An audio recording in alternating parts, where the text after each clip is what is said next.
and I promised I'd show you I do have a good time once in a while, so here I am. I'm not in Texas, but I'm in the next best place.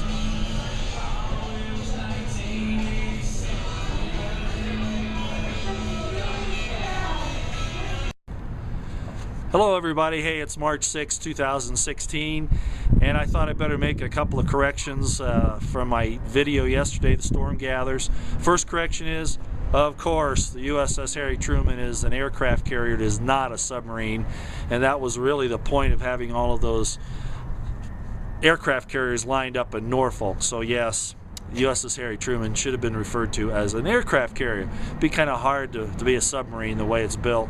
The other thing I wanted to apologize for is calling Russia the Soviet Union. Although there's some philosophical reasons that I could get away with that, the fact is that I should have said Russia, not the Soviet Union. Also, I promised to show you some pictures of those DHS armored vehicles. Here they are. Notice the markings on the vehicles.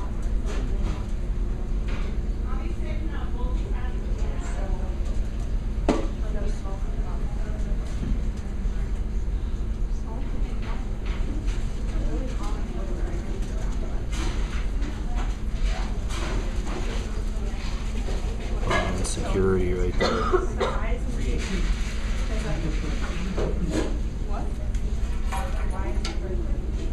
Okay, bye guys.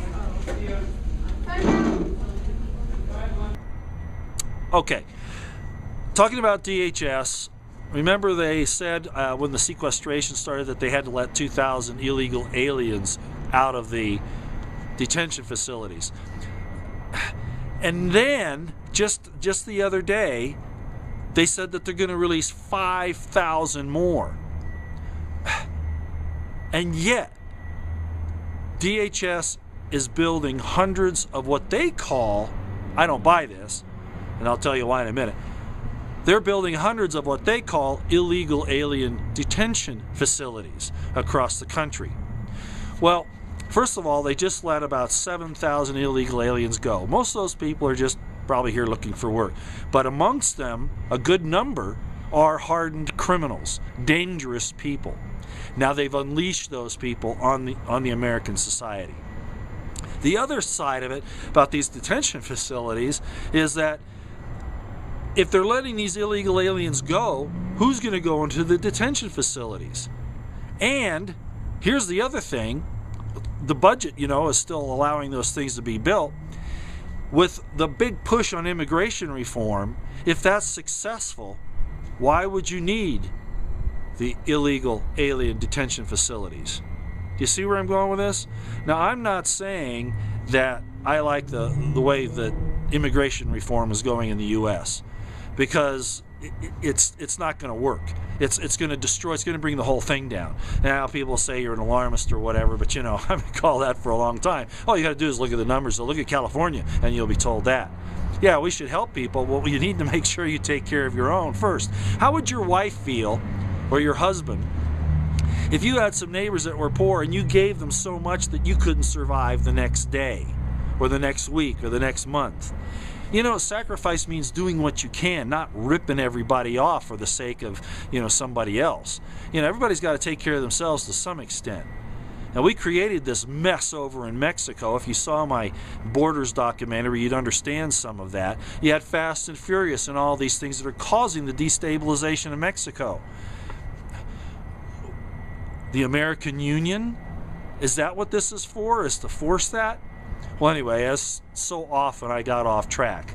The point of this thing with the DHS is those detention facilities are not for illegal aliens, or at least not a lot of them.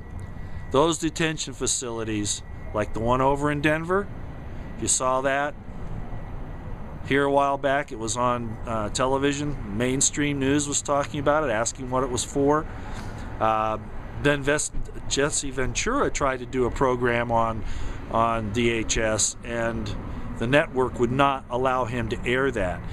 And he actually interviews the people in this detention facility, and they're pretty much closed-mouthed.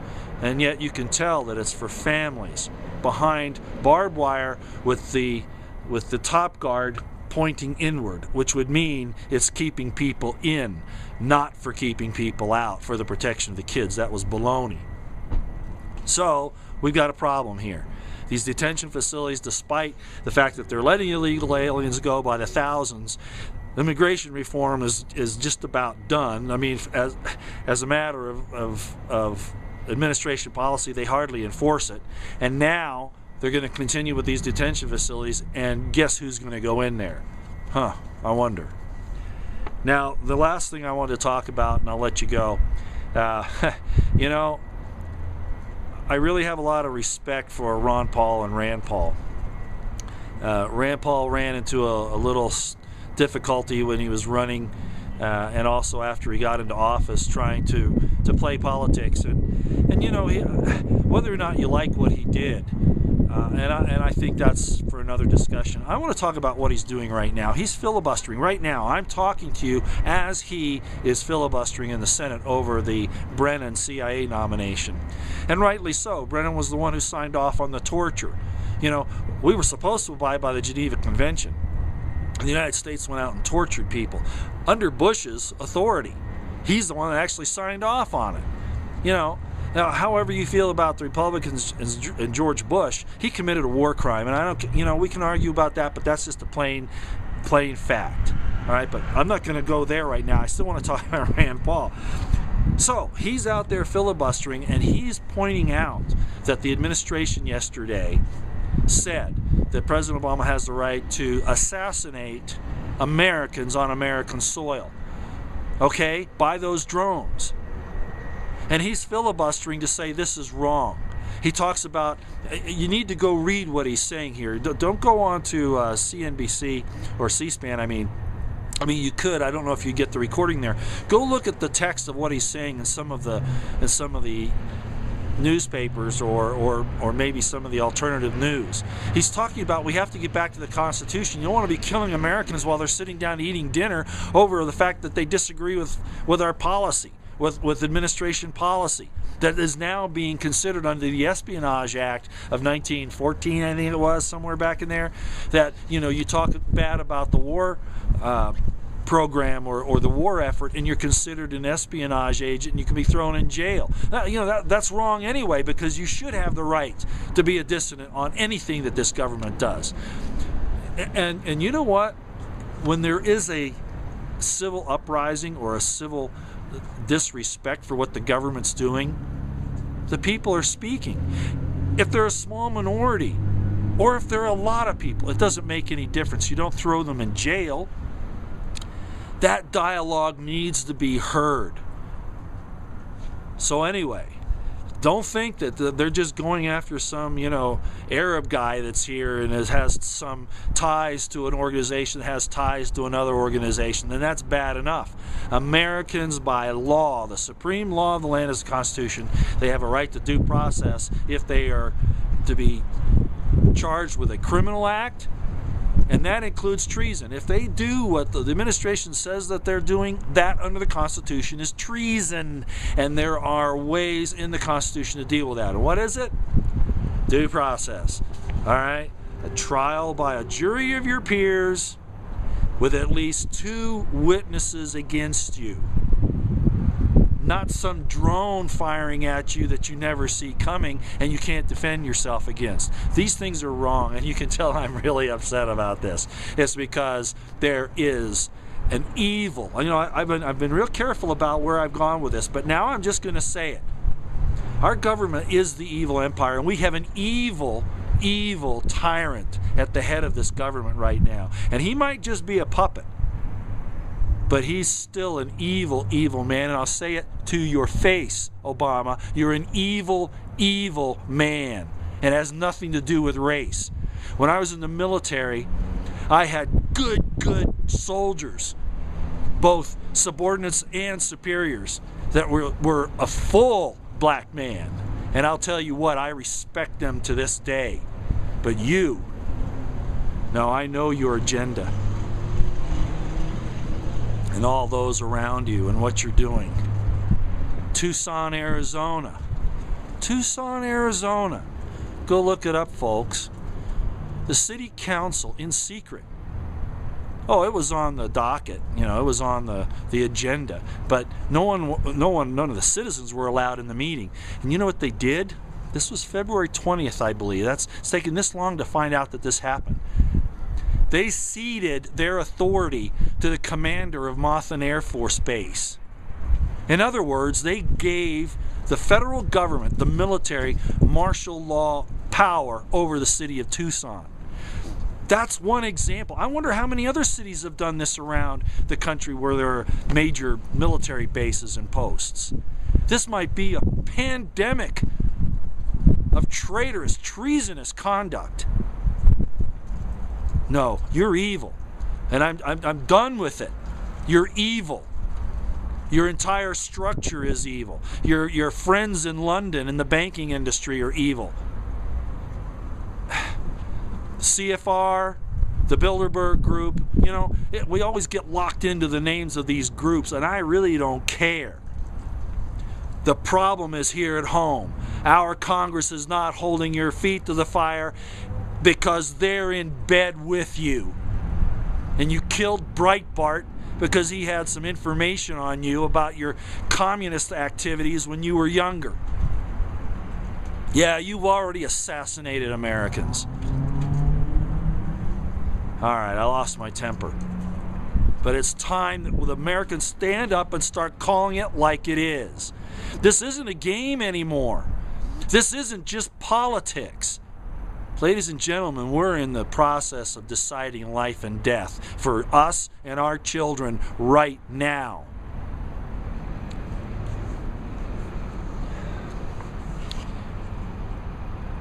Okay, well, I lost control again as usual.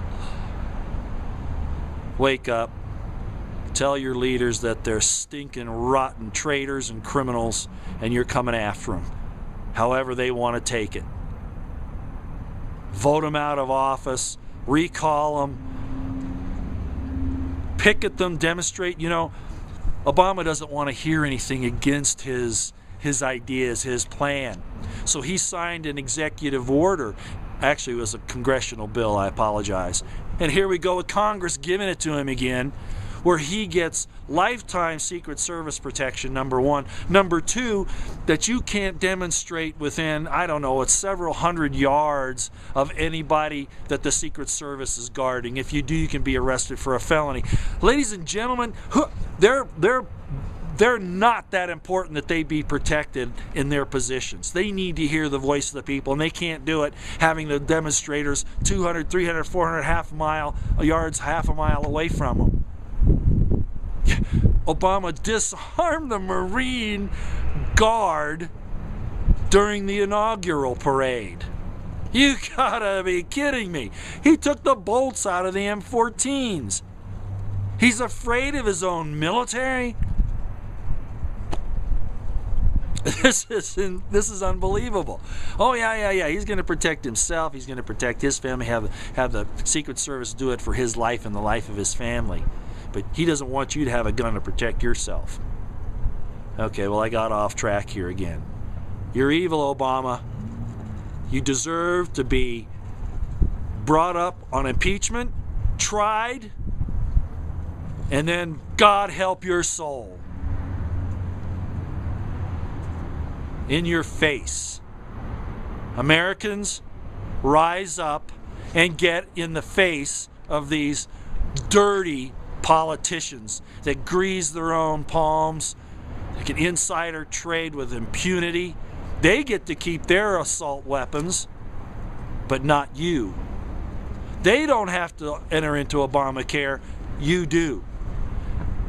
That's a title of nobility, exempting the leadership from the laws of the country. It's illegal, it's unconstitutional, and we need to say no. God help us. Well, I'm going to say a few other things.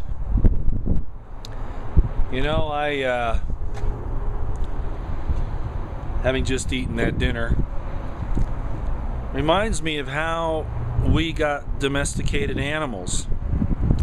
And the way it worked was, and is, the wild animals, you'd feed them a little bit today, a little bit more tomorrow, a little bit the next day. And it just kind of kept going like that.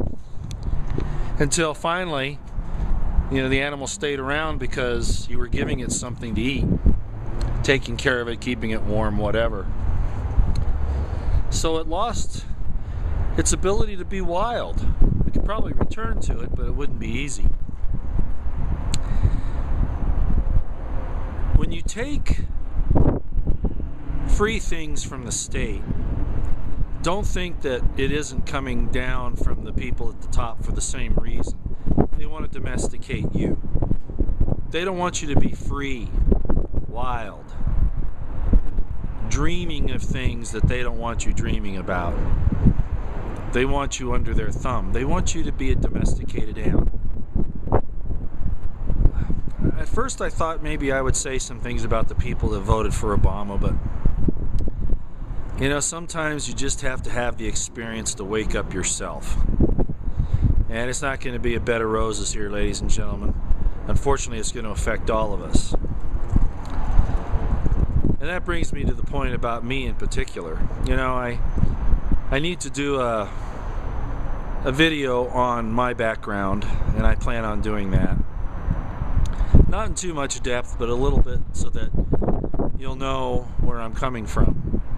I've stuck my neck out on a few things, and certainly I've been, a seeker of liberty, not listening to the status quo that often is just those guys trying to domesticate us as their animals. So, let me start off with this. I had a Monsignor in the Catholic Church at one point in time after he had gotten to know me for a while amidst one of my many battles, my efforts to be free, and I'm not one to be tamed. Those who have been around me know that. I'm not hard to get along with, but I won't put up with nonsense either. And so I'm not tameable in the sense that I'm going to bow down. There are many times when, I can deal with people, I can compromise on certain things, try to meet eye to eye. I love to make good relationships work. Of course, you might be wondering what my definition of a good relationship is. No, it's not being subservient to me. It's communication. And trying. Anything worthwhile takes some effort on everyone's part. But at any rate, this Monsignor said, you're never going to be subjected to anyone else, and you'll never be tamed. And he's been right. That was some 30 years ago. I'm still very much untamable today. I don't want to be domesticated. Not in the sense that they want, the system wants you to be domesticated. Pardon me, I just ate that dinner. Well, so that's where we are. And those people that go and running to the state for everything the state can give them, you know what they do to animals once they've domesticated them? The large majority of them? They slaughter them. Alright? And I'm saying that in all seriousness. These supposed shepherds at the top of the flock here, and that's a really bad analogy, I guess. They're more like, cattlemen. Nothing wrong with cattlemen, by the way. It just fits the description here, what I'm trying to say. They bring that herd along, and then they corral them, and then they go into the slaughterhouse. And that's where you're headed. And you're dragging all of us with you.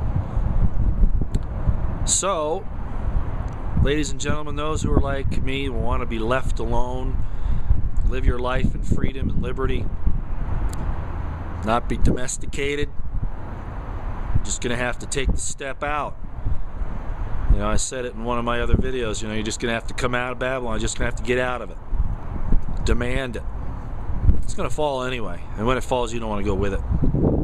If you're already able to take care of yourself, it's not going to be a big deal. And then there's the question of doing right and wrong, and as I've talked about in many of these videos, our government is so evil, the things that they've done and are doing. So I won't be tamed. I won't be domesticated, and I'm not going to be your pawn. Not anymore. And I would hope that more Americans get to be like that. I have one more thing to say. I was going to bring this up in my biography, but the video. But I'll say it now. It's kind of an introduction. You know, when I was young, I grew up in a place not far outside of Washington, D.C. My dad and my mom got married in 1938, and they weren't able to have children. They didn't know why. You know, things happen. They tried. Didn't work, and then the war came along, World War II, and my mom and dad both felt guilty that they had this nice life, and people with children were having to go away, go overseas. So they volunteered. My mom became one of the very first WACs. She was a commissioned officer. My dad went to the Philippines, and they were both injured. But the interesting thing is my mom was then General Eisenhower's fiscal officer over in Britain. And after the war, you know, I remember sitting in a place, my mom would tell me about this later, at the feet of this man, and I remember him quite well. I didn't know who he was. I was too young to know. It was President Eisenhower. My mom and dad knew him, and they were guests at his place. I don't know that it was the White House, but it was somewhere. And I sat at his feet, and I imagine that probably one of the reasons why I'm the way I am today is because I must have heard him say things that stuck with my mind, my young mind at the time. So I guess that was my programming at an early age. So, like President Eisenhower said, this military-industrial complex is an evil, evil, evil thing. CIA, all of this stuff is way out of control. It's being used for evil, blasphemous reasons. And I don't want any part of it. I was for a while. I saw it from the inside. I know what you are. And as I kind of blew up here a little bit ago on Obama, I'm not going to change what I said. He knows what he is. He knows what he's doing. He's a willing puppet, but he knows what he's doing. So we'll talk about that a little bit more later. But all you people that voted for him because you were fooled, and I'm not saying it was good to vote for Romney either. They're all in this together. You got to understand. You got to just leave the system. You just got to say no to it. You know, and I'm afraid it's going to have to be very aggressive for anything to happen, because these people do wield a lot of power. They've got all the money. Well, paper money. Real wealth is in the earth, in the air, in the raw materials that you can use to make your life better, in your children. That's where the real wealth is. Don't let this beast, this wickedness at high places destroy that for you. Choose the right, and the right's always going to be on the side of an independent nature. Trust in God and let the rest of it go. Oh, work hard. Nothing wrong with that. It's good for you. Just don't work for them. All right. Okay. Well, enough for now. I'm philosophizing again. I just wanted to let you know I can calm down after I get upset. I don't usually stay mad too long. Thanks so much, and God be with you. You know, I better say one more thing about my mom, because all of you out there who heard me talk about how I feel about what our societies are doing to our women, especially the thing with the military, you might say, well, that's kind of inconsistent. No, my mom's the reason why I feel that way, and I'll tell you why. As I explained, she went into the Women's Army Corps because she didn't want people with children to have to go. And she talked a lot of other women into it. She actually, encouraged other young women to do the same thing. And years later, of course, when I was quite a bit older, I was an Army officer, and she said to me, she broke down crying, sobbing, in grief like I had not seen in her ever. And what she said was that she did the wrong thing by encouraging those young women to go, because so many of them were horribly killed for no reason. No, she wasn't at all happy with the way things ended up. I think she understood, obviously, after she talked to people like Dwight Eisenhower, who understood all the politics and the ins and outs and the deceit and the deceptions and the tyrannies. She grieved the rest of her life for the lives of those women that were lost.